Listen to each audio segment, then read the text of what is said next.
पंचायत के रूल्स ऐसे बने हैं कि भाई एक आदमी को 90 दिन काम दिया जाएगा, 30 दिन काम नहीं मिलता। तो घोषणा तो ऐसे कर देते कि 90 दिन काम दिया जाएगा साल भर में, बाकी के 275 दिन वो भी गए और ये 60 दिन ये भी गए।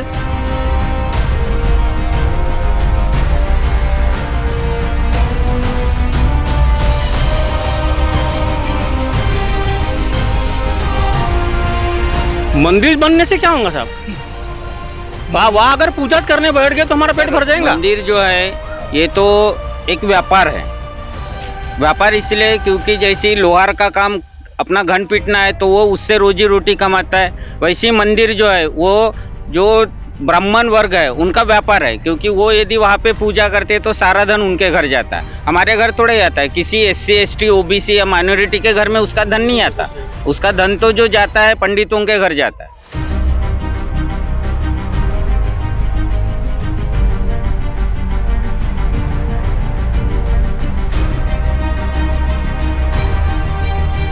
तीन 370 वास हटी कश्मीर में, लेकिन उससे हमारे यहाँ गांव में रहने वाले का क्या फायदा है? सरकार जो मनमानी कर रही है, लेकिन उससे गांव की जो मतलब देश की जो जनता है, जनता क्या है जो हर साल मतलब नौजवान लड़के पढ़ लिख करके लाखों नौजवान लोग कॉलेज से निकलते, उनके लिए क्या व्यवस्था है? 370 से क्या होगा? उनके लिए नौकरी की जरूरत है, उनके लिए रोजगार की जरूरत है।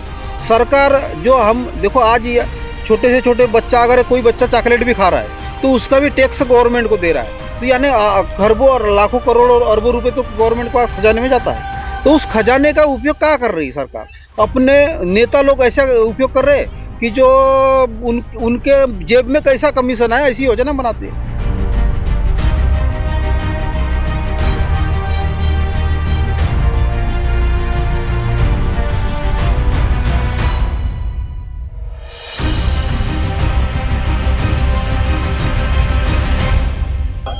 और आज हमारी 48 साल की उम्र हो गई। 48 साल की उम्र में आज तक हमारा वोट बीजेपी को छोड़ के किसी को नहीं गया। लेकिन आज हम ये चाहते हैं कि बदलाव हो, क्योंकि हमारे सरकार ने जनता पे ध्यान ही नहीं दिया।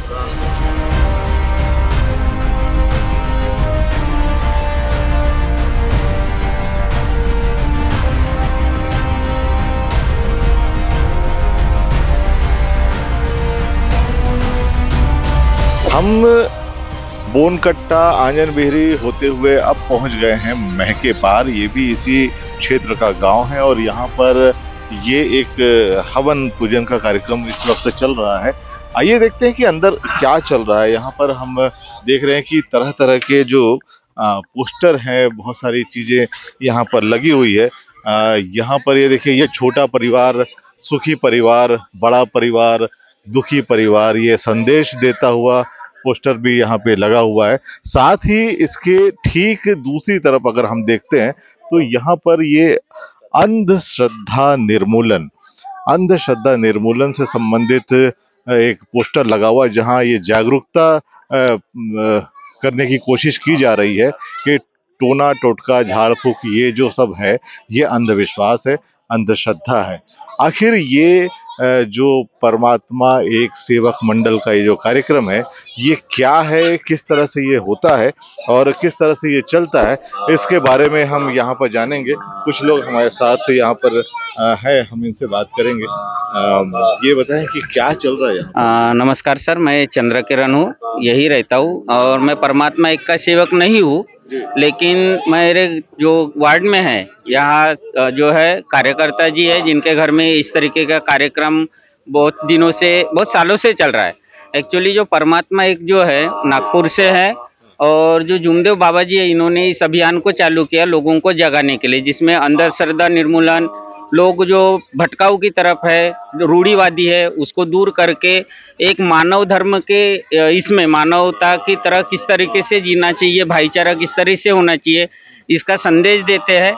और लोगों को एक छोटा परिवार, सुखी परिवार किस तरीके से हो, किस तरीके से हमने भाईचारा बना के रहना चाहिए, इसकी यहाँ पे जाति विहीन जो समाज है उसका निर्माण मानव समाज के माध्यम से होते हैं। और हमारे जो टेकचंद बाबू है ये उनके कार्यकर्ता है। इस तरह से लोगों को जागरूक कर रहे हैं, क्या क्या रूढ़ियां, क्या परंपराएं, कौन सी खराब ऐसी चीज थी जो बदलना चाहते हैं? जो पहले के जो जमाने में क्या है, पूर्व प्राचीन काल में ऐसे अंधविश्वास में जी रहे थे हमारे लोग, कि थोड़ी सी रूढ़िवादी, मतलब दो छोटी छोटी समस्याएं, ऐसा हर साल भर में कम से कम पूरे साल भर त्योहार, यानी उसके कारण से लोग क्या है, आर्थिक जो परिस्थिति थी, पर मतलब आर्थिक जो आज़ादी थी हमें नहीं मिल पा रही थी। इसके कारण से ये जो मानव धर्म में हम सब लोग अपनी आर्थिक स्थिति को मजबूत करने के लिए जो जो बुराई है समाज में, जो बुराई है, जैसे दारू हो गया, जैसे कुछ जो जैसे पंडा पुजारी भूत बाधा, ये जो उसके पंडे के माध्यम से जो लोग परेशान थे, तो आज इस मार्ग में आने के बाद में, परमात्मा एक में आने के बाद में, यानी सारी बुराइयां, यानी जो भी 33 करोड़ देवी देवताओं को जो हम साल भर अपने सर पे लेके घूमते थे, तो एक ही भगवान हनुमान जी को ही मान करके पूरे अपने जो घर की जो मतलब आर्थिक स्थिति है बहुत अच्छी हो रही है, और अच्छे लोग सुधर गए, जो व्यसन दारू नहीं पीते, मतलब कोई अंधविश्वास वाले कार्यक्रम में भी नहीं जाते, तो उनका टाइम भी बच रहा है। उसके हिसाब से लोग सुखी है इस मार्ग में। लोग सुखी हैं, और निश्चित रूप से जिस टाइप के संदेश यहाँ पे दिए गए हैं कि छोटा परिवार हो और शराब या इस प्रकार के अंधविश्वास अगर परिवार में नहीं होंगे तो निश्चित रूप से परिवार सुखी होगा। तो शिक्षा के संबंध में भी कोई संदेश है आपके इस अभियान? जी, यानी इस मार्ग में आने के बाद में जो दुखी लोग हैं, वो उनका एक तरफा मतलब मार्गदर्शक कार्यकर्ता के माध्यम से उनको प्रेरणा दी जाती है कि आप अपने बच्चों को ज़्यादा से ज़्यादा शिक्षा स्कूल में भेजें और उनको पढ़ाई लिखाई में ज़्यादा ध्यान दें। ये सारी मतलब जो मार्गदर्शक है हमारा कार्यकर्ता जी। कब से चल रहा है ये तो अभी कम से कम 1947 से इस मानव धर्म की स्थापना जब बाबा झुमदेव जी ने किए, और मतलब उन्होंने स्थापना करके इस मार्ग में आज कई लोग दुखी लोग आकर के अपना सुखी हो गए। जी, तो समाज में परिवर्तन आ रहा है। हाँ, थोड़ा सा ये बताएं कि मतलब जो बच्चे हैं, जो युवा हैं, बहुत सारे ऐसे हैं जो लोग नौकरी व्यवसाय में इस वक्त नहीं लग पा रहे हैं, और बहुत सारे लोग हैं जो बेरोजगार हैं। क्या आपको लगता है कि इस प्रकार के जो आयोजन होते हैं, इससे युवाओं में भी कुछ जागरूकता आती है, या वो भी रोजगार की तरफ बढ़ते हैं? और वर्तमान में जो रोजगार की स्थिति है उसके बारे में? रोजगार बोले तो सर होता क्या है, अभी जो सरकार है वर्तमान में, इस सरकार ने तो पूरे गवर्नमेंट नौकरी को, पूरे गवर्नमेंट बिजली को, रेलवे को सब ठेकेदारी कर दिया है। तो ऐसे कई पढ़े लिखे बच्चे हैं जिसको नौकरी नहीं मिल पा रही है जी।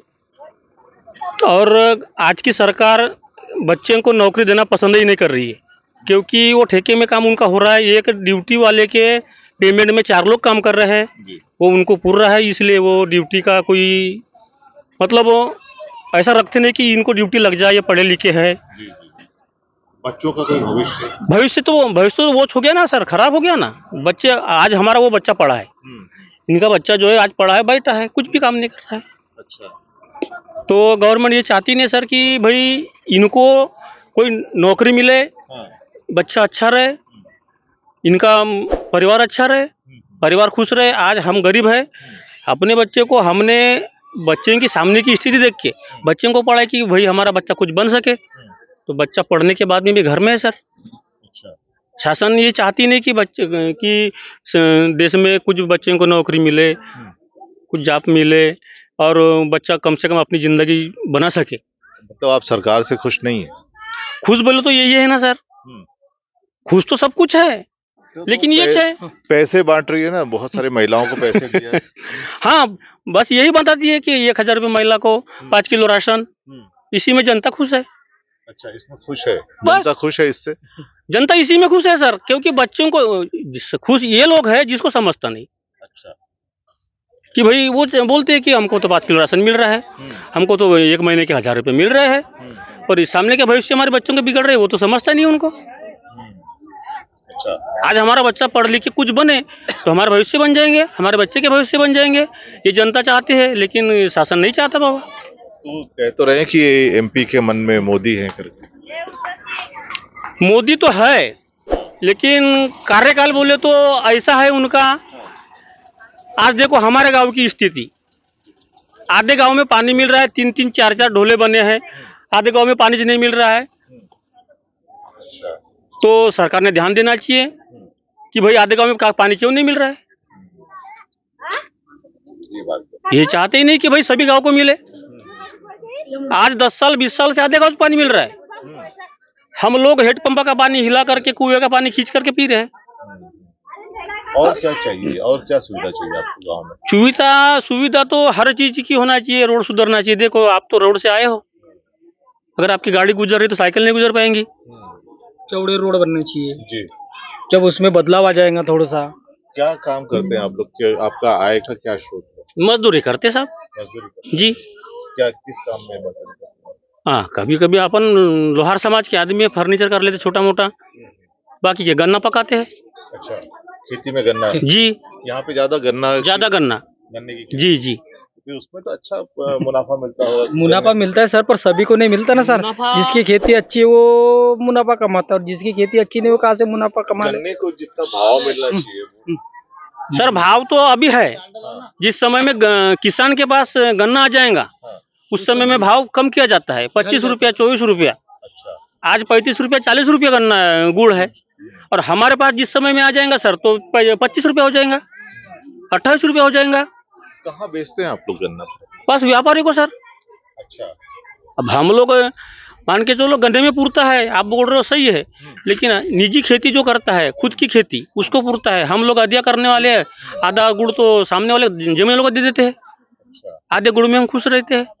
अब काम ही नहीं तो क्या करें। पंचायत के रूल्स ऐसे बने हैं कि भाई एक आदमी को 90 दिन काम दिया जाएगा, 30 दिन काम नहीं मिलता। तो घोषणा तो ऐसे कर देते कि 90 दिन काम दिया जाएगा साल भर में, बाकी के 275 दिन वो भी गए और ये 60 दिन ये भी गए। काम की समस्या सर। क्या होना चाहिए, एक सरकार जो है क्या अच्छा करे, क्या करे जो आप खुश हो जाएंगे? क्या करना चाहिए? अभी तो कांग्रेस जो है उन्होंने बहुत सारी घोषणाएं की है कि हम इतनी गारंटी देंगे, वो गारंटी दिया है। आपको लगता है कि उससे कोई फायदा होगा? सर हमारी इच्छा यही है, किसान की आय बढ़ना चाहिए, सरकार ने किसान को समझना चाहिए। आज अगर किसान खेती ना करे तो इतना बड़ा भारत कहाँ पलेगा। मंदिर तो बना दिया, मंदिर से कोई लाभ नहीं हो रहा है क्या? मंदिर बन तो रहा है, आप लोग खुश नहीं है? नहीं, मंदिर से क्यों खुश क्यों नहीं रहेंगे साहब। मंदिर के बारे में, मंदिर तो हम आज बोल रहे हैं, राम मंदिर हो और कोई मंदिर हो, आज कल खुलने का आज खुले, खुशी है हमारे को। मंदिर बनने से क्या होगा साहब। वहाँ अगर पूजा करने बैठ गए तो हमारा पेट भर जाएगा। मंदिर जो है ये तो एक व्यापार है। अच्छा, व्यापार इसलिए क्योंकि जैसे लोहार का काम अपना घन पीटना है तो वो उससे रोजी रोटी कमाता है, वैसे ही मंदिर जो है वो जो ब्राह्मण वर्ग है उनका व्यापार है, क्योंकि वो यदि वहाँ पे पूजा करते हैं तो सारा धन उनके घर जाता है। हमारे घर थोड़े आता है, किसी SC ST OBC या माइनॉरिटी के घर में उसका धन नहीं आता। उसका धन तो जो जाता है पंडितों के घर जाता है, जो ब्राह्मण वर्ग है। और रहा यहाँ पे जो है समता, स्वातंत्र, बंधुता, न्याय की नीति पे देश चलना चाहिए। लेकिन आप देख पा रहे हैं कि जो देश है आज साम दाम दंड भेद की नीति से चल रहा है, तो फिर संविधान लागू का हुआ। आज 70-75 साल के बाद में भी आज इस देश का जो मूल निवासी है, जो यहाँ का मालिक है, आज वो गुलाम बना है।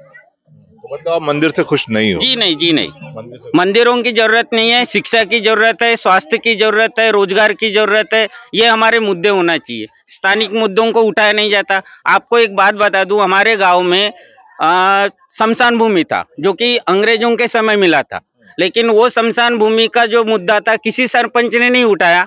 आखिर जो टेकचंद भाऊ थे, इन्होंने उस मुद्दे को उठाया और 5 एकड़ का शमशान भूमि उस ब्राह्मण व्यक्ति के हाथ से मुक्त करवा के गांव को प्रोवाइड किया। अब ये तो कोई पद पे नहीं थे, लेकिन एक जन आंदोलन हुआ इस गांव में, और उस जन आंदोलन के माध्यम से वो सारी समस्या गवर्नमेंट से लड़के PMO तक जाके उसको हासिल किया गया। नहीं, जागरूक लोग है, लेकिन कुछ गिने चुने लोग जागरूक है, और जागरूकता बढ़ाने की जरूरत है। और जागरूकता। जी जी। तो सरकार जो कर रही है, मतलब राष्ट्रीय स्तर पर जो बहुत सारी बातें हो रही है, कश्मीर में 370 हटा दिया, इससे कोई फायदा नहीं हुआ क्या? उससे क्या होगा सर, उससे क्या फायदा होगा? 370 वास हटी कश्मीर में, लेकिन उससे हमारे यहाँ गांव में रहने वाले का क्या फायदा है? सरकार जो मनमानी कर रही है, लेकिन उससे गांव की जो मतलब देश की जो जनता है, जनता क्या है जो हर साल मतलब नौजवान लड़के पढ़ लिख करके लाखों नौजवान लोग कॉलेज से निकलते हैं, उनके लिए क्या व्यवस्था है? 370 से क्या होगा? उनके लिए नौकरी की जरूरत है, उनके लिए रोजगार की जरूरत है। सरकार जो हम देखो आज ये छोटे से छोटे बच्चा, अगर कोई बच्चा चॉकलेट भी खा रहा है तो उसका भी टैक्स गवर्नमेंट को दे रहा है, तो यानी खरबों और लाखों करोड़ों और अरबों रुपए तो गवर्नमेंट को खजाने में जाता है। तो उस खजाने का उपयोग क्या कर रही है सरकार? अपने नेता लोग ऐसा उपयोग कर रहे हैं कि जो उनके जेब में कैसा कमीशन है ऐसी योजना बनाते हैं। लेकिन जो आज देखो पूरे भारत में जो जन्मा हुआ व्यक्ति है, कोई भी जाति का हो, पंथ का हो, धर्म का, लेकिन उस आदमी को हर आदमी को काम की जरूरत है, और जो जब तक काम उसको मिलेगा नहीं तब तक उसका परिवार सुखी नहीं होगा, वो चैन से नहीं खा पाएगा। ये 1 रुपया 2 रुपया किलो का जो राशन दे भी रही गवर्नमेंट, वो भीख की तरह मिल रहा है। 5 किलो यानी अगर 5 परिवार है तो 25 किलो, तो 25 किलो में वो भी खाने लायक अनाज नहीं है, जानवर नहीं खा पाता ऐसा अनाज सरकार दे रही है। अभी तो गेहूं क्या भी होगा? बंद हो गया। अभी गेहूं पहले मिलता था, अभी बंद हो गया। अभी गेहूं, शक्कर शक्कर भी नहीं मिल रही है। और केरोसिन शक्कर मिलती है सर 1 जो किलो। सिर्फ पीले कार्ड वालों को मिलती है शक्कर। अच्छा अच्छा अच्छा, केरोसिन भी बंद हो गया। केरोसिन भी बंद हो गया। हाँ, तो मतलब ये आपके हिसाब से जो है, ये जो राशन और ये छोटी छोटी जो मदद है, जो फ्री वाली जो बातें हैं, ये न होकर जो है रोजगार की चीज जी जी जी जी सर, आज मैं गरीब आदमी हूँ सर। मैं आज मेरे 4 बच्चे हैं, मेरी जमीन आधा एकड़ है, 50 डिसमिल। मैं अपने बच्चे को जैसा तैसा करके मजदूरी करके अपना रात दिन पसीना निकाल के पढ़ा रहा हूँ। आज मेरा बच्चा 5वीं पास हो गया है, 12वीं पास हो गया है। आज देखता हूँ सपने तो मेरे सपने साकार नहीं हो रहे, क्योंकि पैसा नहीं है जेब में, रोजगार ही नहीं है, काम ही नहीं है। कहाँ से सब अब बच्चे पाल लूंगा या पढ़ाऊंगा, फिर ये सामने एडमिशन करूंगा। अगर मेरे को रोज काम मिले तो मैं कुछ कर सकता हूँ। ये जो 5 किलो राशन ना दे, हमको रोजी चाहिए, काम चाहिए, और उस काम से हम पैसे कमाकर हम खुद खरीद सकते हैं, क्योंकि हमारा 5 किलो राशन में 1 महीना चावल नहीं पूर सकता। अगर 1 महीना 5 किलो राशन में 1 महीना चावल पूरता है तो सरकार हमको बता दे। और आज हमारी 48 साल की उम्र हो गई। 48 साल की उम्र में आज तक हमारा वोट बीजेपी को छोड़ के किसी को नहीं गया। लेकिन आज हम ये चाहते हैं कि बदलाव हो, क्योंकि हमारे सरकार ने जनता पे ध्यान ही नहीं दिया। क्या करेंगे साहब फिर? तो ये जो योजनाएं बनती हैं, बहुत सारे जातियों को देखते हुए योजनाएं बनती है, एससी के लिए योजनाएं बनती है, एसटी के लिए बनती है, ओबीसी के लिए बनती है। तो आपको मध्य प्रदेश में अभी इस वक्त जातिगत जनगणना का मुद्दा भी बहुत उछल रहा है, आपके हिसाब से क्या लगता है कि ये, और बहुत सारी बातें ये हो रही कि भाई ओबीसी का जो है मुख्यमंत्री बनेगा। सर, जातिगत जनगणना होना चाहिए, लेकिन उसको गवर्नमेंट करा नहीं रही है। इन लोगों का मानना ये है कि जो योजनाएं हैं, वो जो फ्री वाली जो योजनाएं हैं वो बंद करना चाहिए, और उसकी जगह पे रोजगार की बात होनी चाहिए। बहुत सारी योजनाएं बनती हैं एससी, एसटी, ओबीसी, तमाम जो जातियां हैं उनको ध्यान में रखते हुए, लेकिन ये जो जातिगत जनगणना है बहुत पहले हुई थी, और हाल ही में कुछ राज्यों ने ये जातिगत जनगणना कराई है, जिसमें बिहार ने जो उस जनगणना को प्रकाशित भी कर दिया है, और कुछ राज्य हैं जो अब प्रकाशित बहुत जल्दी करने वाले हैं। तो जब तक जातिगत जनगणना नहीं होगी तब तक उनके अनुसार योजनाएं नहीं बन सकती, ये सबका मानना भी है, और अब मध्य प्रदेश में भी ये बात उठने लगी है। क्या आपको लगता है? सही बात है सर, जातिगत जनगणना होना चाहिए, जैसे नीतीश कुमार जी ने अपने राज्य में किया। क्योंकि जातिगत जनगणना होंगी तो पता चल जाएगा कि जितनी जिनकी संख्या भारी उतनी उनकी हिस्सेदारी, तो उनकी हिस्सेदारी कितनी है वो पता चलेगा। आज यदि आप देखते हो तो सारे पार्लियामेंट में या फिर विधायिका में या जहाँ पे भी देखोगे, सारा का सारा ब्राह्मण वर्ग अधिकार खा रहा है। तो फिर बचा हुआ जो बाकी का जो परसेंटेज है वो उनका हक कहाँ गया? क्योंकि उनके लोग तो ओबीसी, उनकी यदि स्पेशल बात करें तो उन लोग तो नौकरियों में चपरासी बाबू के हैं, उसके ऊपर वाले पद कहाँ गए? तो वो पद उनमें हमारे लोग होना था, लेकिन वहां पे हमारे लोग नहीं है। तो कहीं ना कहीं हमारे हक को मारा जा रहा है, और यदि हमारे हक को लेना है तो इस देश में जातिगत जनगणना होना जरूरी है। और जो जातिगत जनगणना होंगी तो उस तरीके से उनके हक अधिकार उनको दिए जाएंगे। तो हर राज्य में इसकी पहल होना चाहिए। अब तो कांग्रेस ने ये मांग की है मध्य प्रदेश में कि जातिगत जनगणना कराएंगे वो आएंगे तो? सर 70 साल से क्या कर रहे हैं? आज 70 साल से उन्होंने भी सरकार की, अभी बीजेपी की सरकार है, तो हमारी जातिगत जनगणना क्यों नहीं कराई? वो तो संविधान में अमिटमेंट होगा ना, तो फिर कराना चाहिए ना, लेकिन नहीं हो पाया।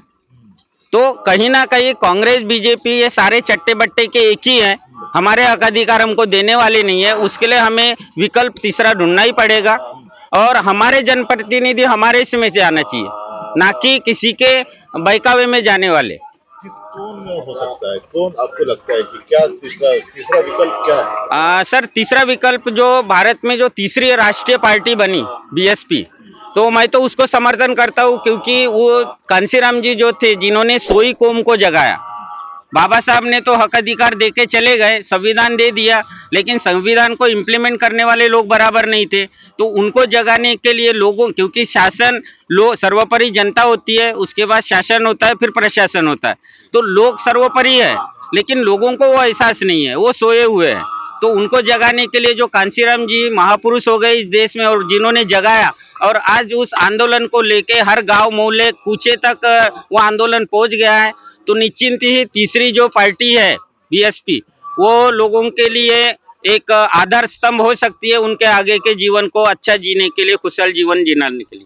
तो ये जो महके पार गांव है, ये कटंगी विधानसभा क्षेत्र का, यहाँ के लोगों से हम मिले, यहाँ के लोगों ने अपनी अपनी बातें रखी अपने हमारे इस कार्यक्रम में। तो जनमन की बात यहाँ पर यही निकल कर आती है कि रोजी रोजगार बहुत महत्वपूर्ण विषय है, जो बहुत महत्वपूर्ण मुद्दा है। यहाँ के लोगों के लिए भी शिक्षा, सुलभ शिक्षा, ये भी बहुत महत्वपूर्ण है। साथ ही जो फसल यहाँ की होती है उसे सही दाम मिलना चाहिए। इसके साथ साथ इस गांव में खास जागरूकता का जो ये कैंप लगाया गया है, जिसमें परमात्मा एक सेवक के तमाम लोग जो इसमें शामिल हुए हैं, उनका कहना ये है कि इन्हें जातिगत जनगणना भी चाहिए, क्योंकि ये जागरूकता ये हद तक आ चुकी है कि लोगों को अब लगने लगा है, अब वो जानने लगे हैं कि कौन किसका हक खा रहा है। तो अब इन्हें लगता है कि जातिगत जनगणना अगर होगी तभी सबको बराबर हिस्सेदारी मिल पाएगी। इस वक्त इस महके पार के जो लोग हैं, यहाँ के जो वोटर्स हैं, यहाँ के मतदाता हैं, इनकी हमने बात समझी, बात जानी। अगले एपिसोड में हम एक और गांव में, एक और जगह पे हम मिलेंगे। इस वक्त बस इतना ही। इंडियन टीवी के लिए अंकित सरकार के साथ मैं सुधीर कुमार।